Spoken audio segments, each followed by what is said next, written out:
श्रद्धावान भक्तगणांनो, छत्रपती शिवाजी पेठ जत येथील अत्यंत जागृत व नवसाला पावणाऱ्या श्री मायाक्का देवी व श्री भाग्यवंती मातोश्रींच्या मंदिराचा जीर्णोद्धार सुरू आहे।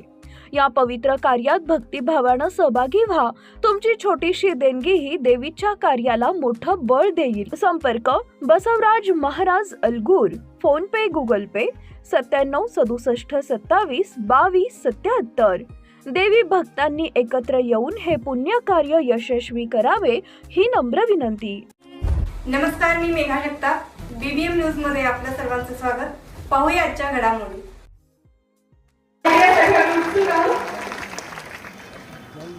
आज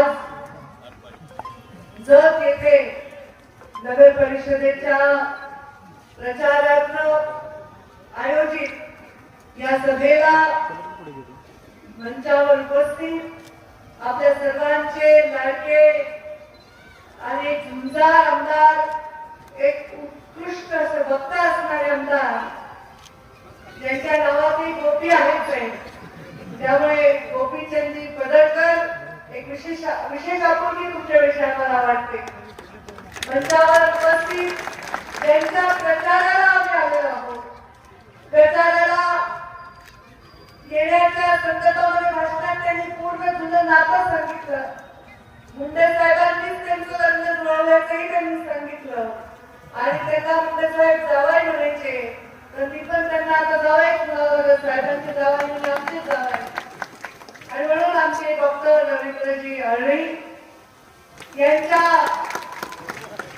नगराध्यक्ष पदाच्या उमेदवारांसमवेत उभे सर्व नगरपालिकेला भारतीय जनता पार्टीचे उभे असलेले सर्व उमेदवार, आमच्या सर्वांच्या ज्येष्ठ मार्गदर्शक, ज्येष्ठ म्हणावं लागतं, ज्येष्ठ ते दिसत नाही, मी लहानपणापासून पाहते तशा दिसतात, माझा आता म्हातारा झाल्यापर्यंत तशाच दिसतात। आमच्या नीताताई अगदी मी लहानपणापासून त्यांच्या त्याच्या स्वरूपापासून त्या अजूनही स्वरूपच आहेत, त्या काम करताना पाहिलेलं आहे। पक्षासाठी अत्यंत निस्सीम काम करणारे जे लोक आहेत त्यांच्यावर हा पक्ष उभा आहे। मंचावर उपस्थित शुभांगी बंदेवाजी, मला वाटतं मागच्या आपण नगराध्यक्ष पदाच्या आपण उमेदवार होता, तुम्ही विजयी पण झालेला होता, पण आपण आता आमच्या बरोबर आलेला आहात, कारण आमच्या लक्षात आलंय की नुसतं नगराध्यक्ष होऊन भाजप नाही तर भाजपचा नगराध्यक्ष झाल्याशिवाय विकास होणार। मंचावर उपस्थित संजय कुमारजी तेली, सरदार पाटील, अशोक बंदेवार, DS कोटी, अप्पासाहेब कामत, सुभाष नांदेकर, वैभव तार, युवा नेते मोरे, उपस्थित सर्व इथे वडीलधारी मंडळी आहेत, इतर टोपीवाले, पांढऱ्या मिरच्या गाडी झालेले सर्व माझे वडीलधारी मंडळी, त्यांचा आशीर्वाद आहे। युवा बांधव प्रशासक सभागृह उभ्या जालना बाजूला सगळीकडे लोकच लोक आहेत, नागरिक लोक आहेत आणि सर्वात महत्वाचं म्हणजे आम्हाला सत्तेत बसवून आल्या तेव्हा आमच्या लाडक्या भक्ती मला कार्यक्रमाची सभांची खूप सवय, मी वयाच्या 24व्या वर्षापासून माझ्या वडिलांच्या पक्षाकडे काम करते आणि युवा पक्षाची अध्यक्षही आहे भाजपची, तर कार्यक्रमाची मला सवय, पण बऱ्याच वेळा असं होतं की 10,000 माणसांपासून एकटी संस्थेमध्ये कार्यक्रमात भाषण करते, पण मी गेल्या काही वर्षांमध्ये बघते महिलांची प्रचंड संख्या लोकांना दिसत आहे, कारण मगाशी डॉक्टर रवींद्रजी सांगितल्याप्रमाणे महिलांना राजकारण करण्याची इच्छा आणि त्यांना सुरक्षा वाटत आहे। याचं कारण देशामध्ये प्रधानमंत्री नरेंद्र मोदी आणि राज्यामध्ये देवेंद्र फडणवीसांचं सरकार आहे। त्यांनी सांगितलं की नरेंद्र मोदींनी आम्हाला राजकारणातून मुक्त केलं, रॉकेटच्या रंगामधून, राशनच्या रंगामधून, प्रत्येक रंगामधून मुक्त केलं। एक मला खूप ही गोष्ट नमूद करावीशी वाटते की जेव्हा 2014च्या आधी मी राजकारणामध्ये काम करत होते, हा मोठा प्रश्नचिन्ह माझ्या समोर असायचं, जेव्हा मी गावात जायचे माझ्या माता बहिणींना, गावातल्या लोकांना शौचालयासाठी सुद्धा रांग लावून रस्त्याच्या कडेला बसलेले असायचे। किती वाईट वाटत असेल, किती गुजाबाना होत असेल, रात्रीचं गाड्या चेहरा फिरवायची वेळ यायची आणि आज त्या महिलेची कुटुंबाला ओळखणारा संवेदनशील प्रधानमंत्री आपल्याला लाभल्यामुळे 10 वर्षामध्ये 100% शौचालय आपण जेवढे ठरवले तेवढे बांधून झालेले आहे आणि आज माझ्या माता माऊलीची कुटुंबातून मुक्ती झालेली आहे. स्वच्छता अभियान राबवलं गेलं. एका गरीबाच्या घरी जन्म घेतलेला माणूस दुसऱ्या गरीबाचं दुःख समजू शकतो. प्रधानमंत्री नरेंद्र मोदींनी गरीबाच्या घरी जन्म घेतला. आई चुली समोर बसून स्वयंपाक करायची, खूप खोकायची. लहानपणीच ते चित्र डोळ्यासमोर त्यांनी ठेवलं आणि प्रधानमंत्री झाल्यावर तुम्हाला चुली समोरून उठवून गॅसच्या शेगडी समोर नेण्याचं काम जर तुम्ही केलंय तर प्रधानमंत्री या महिलांचं अकाउंटच नाही. महिलांचं 50% देशामध्ये ही लोकसंख्या असताना अकाउंट मध्ये महिलाच नाही. जनधन ही योजना केल्यामुळे आज आमच्या सगळ्या महिलांचे अकाउंट आहेत आणि त्यामुळे तुम्हाला मिळणारे लाभ दुसरं कोणी हडपून येऊ शकत नाही. डायरेक्ट तुमच्या अकाउंट मध्ये आधार कार्डची संकल्पना काढली आणि आज हे सगळं त्यांनी केलं कारण गरिबांच्या विषयी त्यांच्या मनामध्ये पीडा. आमचे अत्यंत कष्टाळू कर्तृत्ववान मुख्यमंत्री देखील त्यांचे नेतृत्व नरेंद्र मोदी यांच्या पावलावर पाऊल ठेवून काम करत आहेत. या राज्यामध्ये गरिबी हटवण्यासाठी अनेक योजना केल्या. मुद्रा योजनेसाठी योजना केली. तरुण रोजगारांना भत्ता देण्याचं काम केलं. स्वयंरोजगाराला त्यांनी चालना दिली आणि या मायमाऊलीची स्वतःला स्वच्छासनी वाटते म्हणून लाडकी बहीण सारखी अत्यंत प्रभावी योजना केली. आहेत की नाही तुम्ही लाडक्या बहिणी? आहेत की नाही? सांगा बरं कोण कोण आहे लाडकी बहीण? असं लाडकी बहीण जोरात सांगायचं. घरामध्ये कुणी आवाज करायला दाबायला तर मी मुख्यमंत्र्याची बहीण आवाज करत नाही. जोरात सांगायचं. अरे या माऊलीची कुटुंबाला कोणी ओळखली म्हणतात? सांगा मला कोणी ओळखली? 4 पैसे खिशात नसतात किती श्रीमंताच्या घरची असू दे सून बाहेरचं कोणी आलं तर तिचा जीव तुटतो. आपला भाऊ आलाय आपण वाटीवर शिरा तरी करावं पण आता काय करावं बाबा? कुलपात करत काय केली?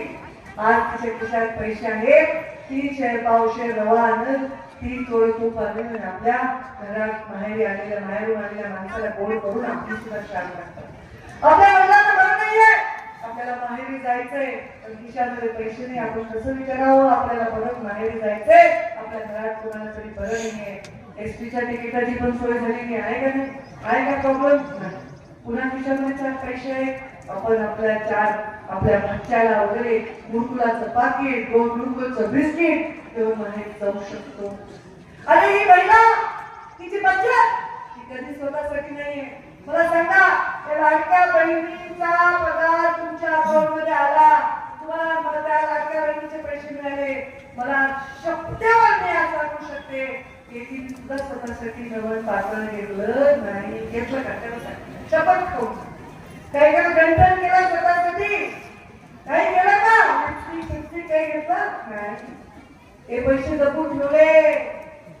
आपल्याला जर एक मुलाने मुलगी असेल आणि मुलाला क्लास लावायला बाबांनी पैसे दिले पण मुलगी रडायली मला दादापेक्षा जास्त मार्क असून मला का क्लास नाही लावला नाही. बरोबर की नाही? तेव्हा ती हळूच आमची कमाई येते आणि तिचा आता बाई तुझा क्लास जर आपल्या घरामध्ये म्हातारा माणूस आजारी असेल नवऱ्याच्या चेहऱ्यावर प्रश्नचिन्ह असेल त्यात औषध आणायचे कुठून तर ती माऊली आपल्या देवघरामध्ये खाली देवाच्या खाली कपड्याखाली लपवले. बरोबर तुम्ही लपवत असले कुठं पैसे लपवतात मला सगळं माहिती आहे आणि मी पण लपवत असते. माझा मुलगा तर मी जर आता 4 दिवसात गेलो तर माझ्या कपाटात पैसे कुठे मला साहेब लपून ठेवा. मम्मी पैसे कुठे ठेवू? अरे तुम्ही पण लपवता. नवरे मागितले नाही म्हणता येत नाही. मुलांनी मागितले नाही म्हणता येत नाही. साडीच्या डब्यात ठेवता, साडीच्या घडीत ठेवता, देवघराच्या खाली ठेवता. बरोबर आहे? आणि ही कमाई तेव्हा बाहेर येत असते. आपल्या नवऱ्यांनी काटकसर करून सदरा शुभाने चपलीला छिद्र पडले तेव्हा एका दिवशी बाजारात जाऊन त्याच्यासाठी एक नवीन सदरा आणि चप्पल घेऊन येणारी माऊली स्वतःसाठी काही करत नाही या पैशातून. पण या पैशात तिला स्वाभिमान मिळालाय, तिला स्वतःचा आर्थिकपणा मजबूत आहे. मी सुद्धा अत्यंत घरातल्या फर्निचर सारखी वस्तू नसून मला सुद्धा जीव आहे, मला सुद्धा स्वाभिमान आहे. स्वाभिमान देण्याचं काम आमच्या मुख्यमंत्र्यांनी केलेलं आहे. आज बचत गटाची चळवळ फार मोठ्या प्रमाणात गोपीचंदजी मला चांगलं वाटलं की ग्रामीण विकास मंत्री करतात.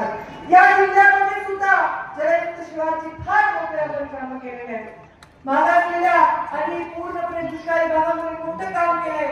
आता इथे माठ विभागाच्या भागामध्ये इतका दुष्काळ आम्ही तिथे बंधारे केले, साखळी बंधारे केले. एक तरुण मुलगा माझ्याकडे डाळिंबाचा एक डबा घेऊन आला आणि त्यांनी सांगितलं ताई हे डाळिंब तुमच्यासाठी. म्हणजे कशाबद्दल?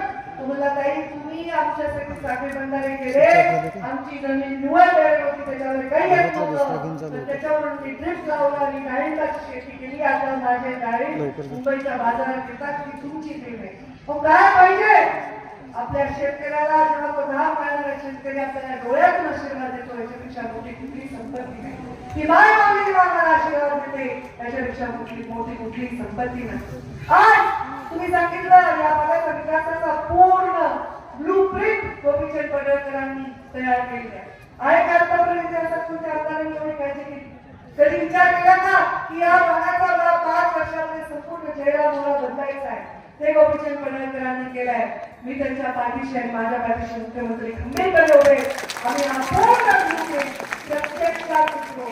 तर आमचं कामच असेल हा सूर्य आणि हा चंद्र. आमच्या विरोधी पक्षातले आमचे आता मित्र असतात त्यांनी मला सांगितलं तुम्ही म्हणजे भाजपकडे फारच वेळ येत. काय म्हणजे तुम्ही आत्ता सांगता विकास करायचा आणि लगेच करता, उद्घाटन करून मोकळ होता, लोक विसरून जातात. आम्ही म्हणायचो विकास करू, त्याच्यात करू करू करू करत आम्ही 3 टर्म निवडून येतो. मग म्हणायचो बरं ठीक आहे आम्ही तुम्हाला शब्द देतो.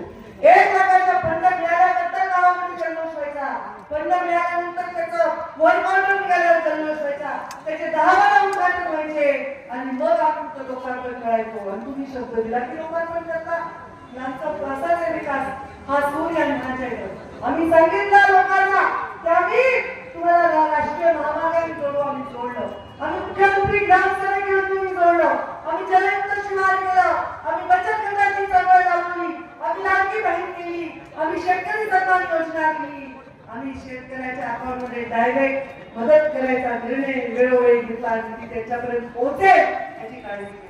गरिबाचंही कल्याण केलं, उद्योगधंदे पण आणले आणि मोठा औद्योगिकीकरण राजकारणामध्ये या राज्यामध्ये करून मी नंबर 1 राज्य करण्यासाठी आपण कष्ट करतो. रोजगार लोकांना मिळावा याच्यासाठी कष्ट करतो. आणि हे सर्व आम्हाला शक्य झाले की आमच्या प्रधानमंत्री नरेंद्र मोदी यांच्या ब्लूप्रिंटमुळे. त्यांच्या ब्लूप्रिंटमध्ये गरिबांना स्थान पहिल्यांदा, दारिद्र्य निर्मूलनाचा, गरीब कल्याणाचा कार्यक्रम त्यांच्याकडे आहे. आणि ते कुठल्याही जाती धर्माला भेद नाही. माझ्या मुस्लिम बहिणी इथे बसलेल्या आहेत, माझ्या सर्व जाती धर्माच्या बहिणी इथे बसलेल्या आहेत. लाडकी बहीण करताना तुम्हीच कुठल्या धर्माचे जातीचे फक्त गरीब बहिणीचे होत आहे. आता मला विचारायला पडूच हे वाढणार आहे का काही? नक्की वाढेल ना. न वाढायला काय करा. आता ते कधीच नाही मिळणार, ते मिळालं तर ते काय कमी करणार का? ते वाढेल. पण आता परत ते तपास करताय. काही लोकांनी बोनस फॉर्म भरले, काही तर भावाचीच बहीण म्हणून फॉर्म भरले. आहेत कसे महाभार आपल्याकडे पुरुषांनी भरते लाडकी बहीणचे फॉर्म. ते सगळं छाटणी चालू आहे. नक्कीच त्याच्यामध्ये वेळोवेळी तुम्हाला सन्मानजनकच वाढ मिळत राहील आणि दिलेलं वचन पाळण्याची आमची परंपरा देखील कायम आहे. म्हणून येणाऱ्या 2 तारखेला आता तर उद्याच आहे, तर आज शेवटचा दिवस आहे प्रचाराचा. 10 वाजेपर्यंत प्रचारच आहे आणि त्याच्यानंतर जसं काही मतदान आहे. डॉक्टरांनी सांगितलं डॉक्टरांनी सकाळी तुम्ही स्वच्छ आंघोळ करा. तुमचं काय म्हणजे स्वच्छ आंघोळ करत नाही का? रोज स्वच्छ आंघोळ करतात ते. त्यांचं म्हणजे स्वच्छ मनाने या. स्वच्छ मनाने आल्यावर डोळे बंद करावं, देव आंघोळ करा, देवाला हात जोडा. देवात एक मूर्ती असते ना महालक्ष्मीची, कशावर बसली आहे? कशावर बसली? आता महालक्ष्मीला करायचं की कुठं बसायचं? बरोबर आहे. महालक्ष्मी कमळावर बसली आहे की नाही? मग कमळावर बसून लक्ष्मी आपल्या घरात येईल का नाही? मग आपण काय करायचंय?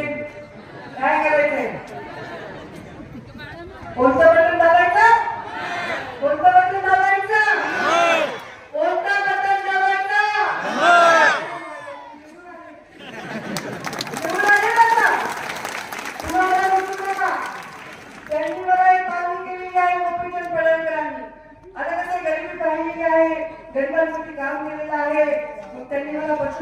मध्ये मान्य केल्या आणि त्याच्यानंतर त्यांनी मला इथल्या गंधर्व नदीच्या पुनर्जीवनाची सुद्धा मागणी केली.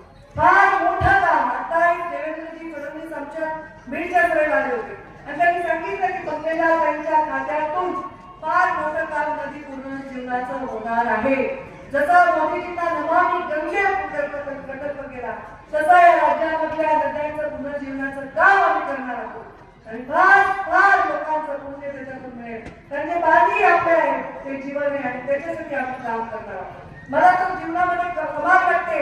जलसंधारणाचं जलयुक्त शिवार मी केलं तेव्हा मला पाण्यासाठी काम करता आलं. मला नेहमी माझ्या जीवनामधला संकल्प होता नीर आणि नारी. नीर म्हणजे काय काय आणि नारी म्हणजे काय तुम्ही सांगा. देवी आहे, शक्ती आहे. नीर आणि नारीवर त्यांनी काम केलं त्याला जनता कधीच विसरत नाही, कधीच विसरत नाही. आणि म्हणून त्या गंधर्व नदीचं पुनर्जीवन करण्याचा शब्द मी तुम्हाला देते. हा असा तसा शब्द नाही. गोपीनाथ मुंडेची लेख तुम्हाला शब्द देत आहे. असं पूर्ण केलं ना.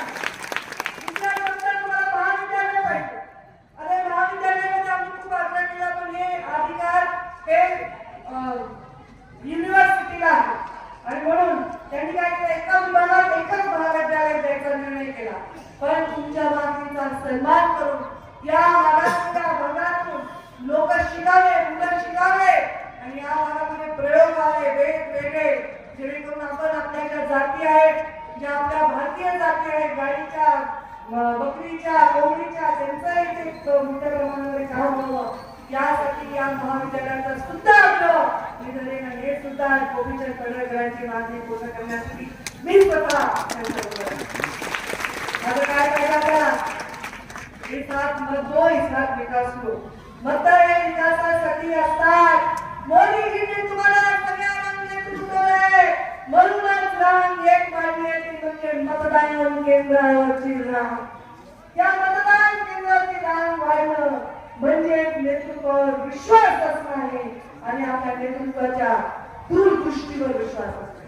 त्या नेतृत्व म्हणजे तुमचे नेतृत्व गोपीचंदजी, आमचे डॉक्टर आणि आमचे नेतृत्व मुख्यमंत्री आणि आमचे नेतृत्व प्रधानमंत्री यांच्यावर विश्वास ठेवून महालक्ष्मी ज्याच्यावर साक्षात मिळाला नाही त्या कोल्हापुराचं बटन दाबा आणि आमच्या पूर्ण नगरपालिकेला आणि नगराध्यक्षांना मोठ्या मताने विजयी करा अशीच मागणी मी आपल्याला करते आणि माझ्या मागणीला विराम देते. धन्यवाद.